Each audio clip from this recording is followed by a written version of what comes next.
एक शाम प्राची टीवी पर सीरियल देख रही होती है। तभी उसकी सास वहां आती है। अरे सीरियल में तो ऐसे मग्न है जैसे आज रात का खाना पड़ोसी आकर बनाएंगे। मुझे पता ही नहीं था आपने अपने बेटे की शादी पड़ोस में भी की हुई है। हैं? मतलब? मतलब इस घर में सारा काम बहू ही करती है, आप तो सिर्फ खर्राटे मारती हैं। अच्छा जी, फिलहाल तो तुम आराम फरमा रही हो, चलो जाओ, ये मेरे टीवी देखने का समय है। आहा, इसीलिए मुझे भगाया जा रहा है। सॉरी, अब तो बिल्कुल नहीं जाऊंगी। प्राची की इस बात पर दोनों सास बहू के बीच टीवी रिमोट के पीछे बच्चों जैसे छीना झपटी शुरू हो जाती है, जिसके बीच श्लोक भी काम से घर वापस आ जाता है। आज मेरी चूहे बिल्ली की जोड़ी किस बात पर झगड़ रही है?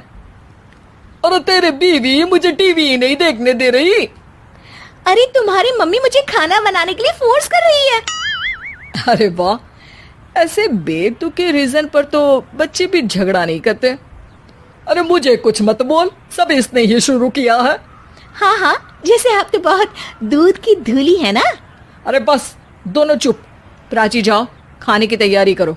और माँ तुम छोड़ो, तुम्हें क्या बोलूं, शांति से अपना सीरियल देखो, मुझे दोबारा लड़ने की आवाज सुनाई नहीं देनी चाहिए।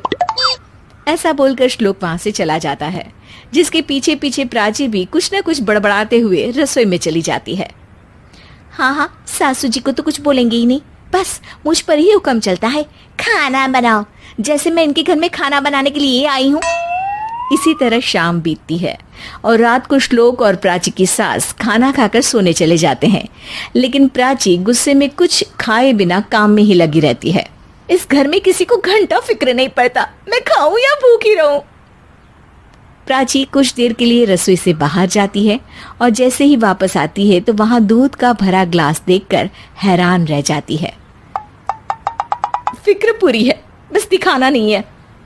प्राची दूध पीकर सोने चली जाती है और अगली सुबह एक बार फिर सास बहू का कार्टून नेटवर्क स्टार्ट हो जाता है।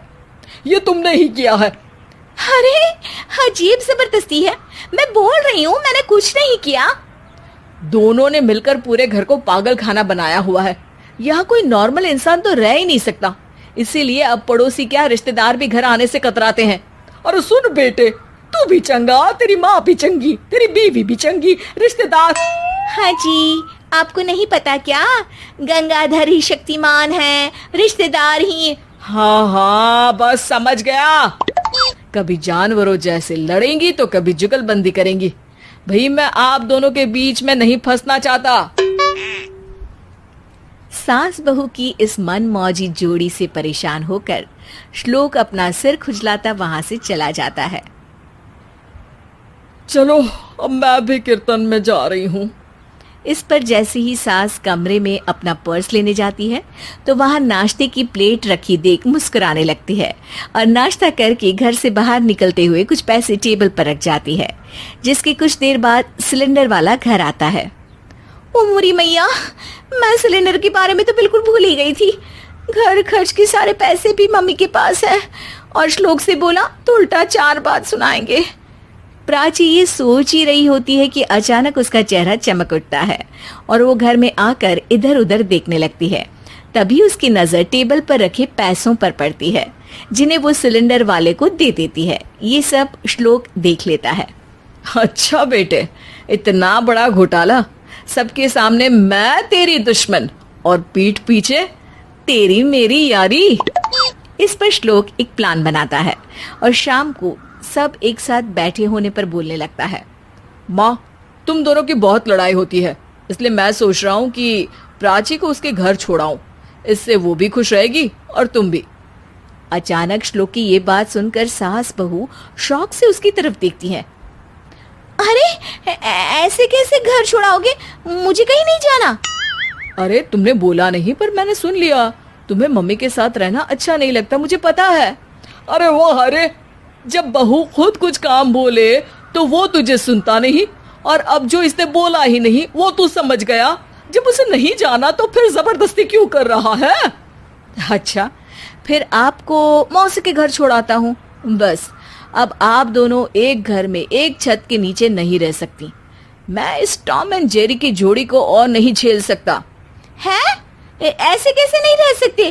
तुम्हें इतनी दिक्कत है तो तुम्हारा बोरिया बिस्तर पैक कर देती हूँ, लेकिन मम्मी जी कहीं नहीं जाएंगी। बिल्कुल यही सुनना था मुझे। अगर दोनों में इतना ही प्यार है फिर हर वक्त ये लड़ाई का नाटक क्यों करती हो? देखा मैंने कैसे माँ किचन में दूध रखती है और तुम उनके लिए कमरे में नाश्ता रखती हो, और कैसे वो पहले ही तुम्हारी दिक्कत समझकर घर में पैसे रखकर बाहर जाती है। अरे भाई, इतना ड्रामा तो डेली सोप में भी नहीं होता जितना तुम दोनों ने इस घर में फैलाया हुआ है। तू हमें टॉम एंड जेरी बोलता है ना, तो याद कर वो दोनों भी एक दूसरे को बाहर वालों की बुरी नजर से बचाने के लिए हमेशा सबके सामने लड़ते थे, लेकिन अकेले में दिक्कत के समय मदद भी तो करते थे। बस हमारा रिश्ता भी कुछ ऐसा ही है। और वैसे भी अगर सास बहू में तू मैं नहीं होती तो दुनिया वालों को कहानियां कैसे मिलेंगी?